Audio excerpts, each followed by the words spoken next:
people feel stuck or in prison or confined by their current circumstances.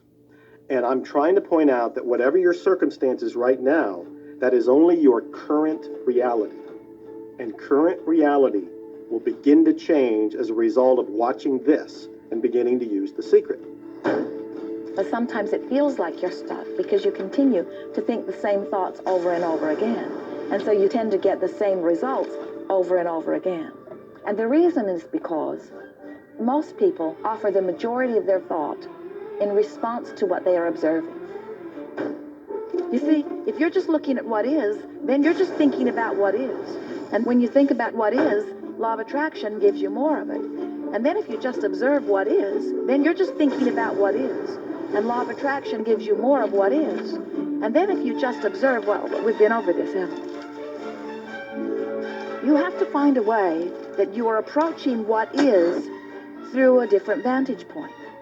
Most people look at their current state of affairs and they say, this is who I am. That's not who you are. That's who you were. You see, if you look at your current state of affairs right now, let's say, for instance, that you don't have a lot of money in your bank account, or you don't have the relationship that you want, or your health and fitness isn't up to par. That's not who you are. That's the residual outcome of your past thoughts and actions. So we're constantly living in this residual, if you will, of the thoughts and the actions we've taken in the past. When you look at your current state of affairs and define yourself by that, then you doom yourself to have nothing more than the same in the future. All that we are is the result of thought. Okay, what can you do right now to begin to turn your life around? I'll tell you 2 or 3 things. Start making a list of things to be grateful for. Start with that, because this shifts your energy. It starts to shift your thinking. Where before this exercise, you might be focusing on what you don't have, and you might be focusing on your complaints, and you might be focusing on whatever the problems are. When you do this exercise, you start to go in a different direction. You start to be grateful for all the things that you feel good about. Gratitude is absolutely the way to bring more into your life.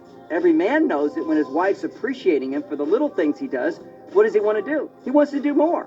It's always about appreciation. It pulls things in. It attracts support. I've said for many years that whatever we think about and thank about, we bring about. Because that's that feeling that you have to have, you know. And so for me, it's been such a powerful exercise every morning to get up and say thank you. Every morning when I feed it before, thank you. And then I start running through what I'm grateful for as I'm going to brush my teeth and do the things I do in the morning. And I'm not just thinking about them and doing some rote routine, but I'm putting it out there and I'm feeling the feelings of gratitude. Because as soon as you start to feel differently about what you already have, you will start to attract more of the good things, more of the things you can be grateful for. Because you can look around and say, well, look, I don't have the car I want, I don't have the house I want, I don't have the health I want, I don't have the spouse I want. Whoop, back up, back up. Those are all the things you don't want. Focus on what you already have that you're grateful for. And it might be you have the eyes to watch this. It might be the clothes that you have. Yes, you might prefer something else, and you might get something else pretty soon if you start feeling grateful for